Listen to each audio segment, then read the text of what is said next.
Written and directed by Joel and Ethan Coen, No Country for Old Men was released in November of 2007. The film received widespread critical acclaim and went on to win the Academy Award for Best Picture that year. On its surface, No Country for Old Men is a crime thriller about a simple blue-collar protagonist who stumbles upon a large sum of money and a sociopathic assassin hired by a criminal organization to retrieve that money, all in the backdrop of a 1980s West Texas.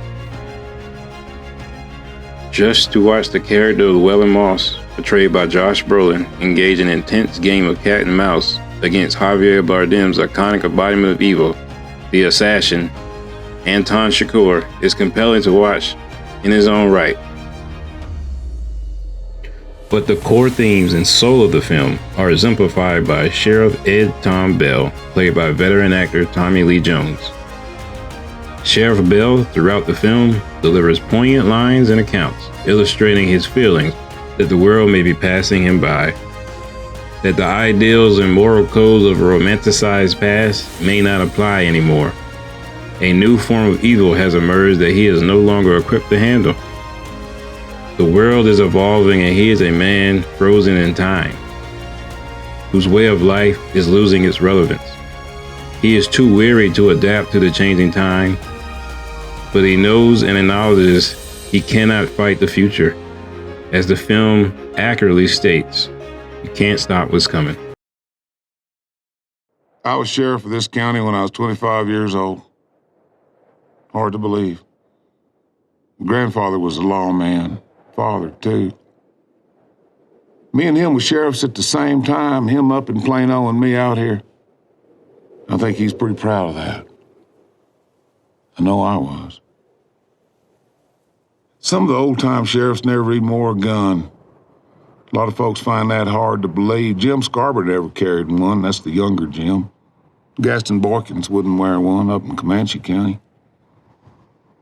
I always liked to hear about the old-timers. Never missed a chance to do so. You can't help but compare yourself against the old-timers. Can't help but wonder how they'd operated these times. There's this boy I sent to the electric chair at Huntsville here a while back. My arrest and my testimony. He killed a 14-year-old girl. Papers said it was a crime of passion, but he told me there wasn't any passion to it. Told me that he'd been planning to kill somebody for about as long as he could remember. Said if they turned him out, he'd do it again. Said he knew he was going to hell. Be there in about 15 minutes. I don't know what to make of that. I surely don't. The crime you see now, it's hard to even take its measure. It's not that I'm afraid of it. I always knew you had to be willing to die to even do this job. But I don't want to push my chips forward and go out and meet something I don't understand. A man would have to put his soul at hazard. You'd have to say, okay.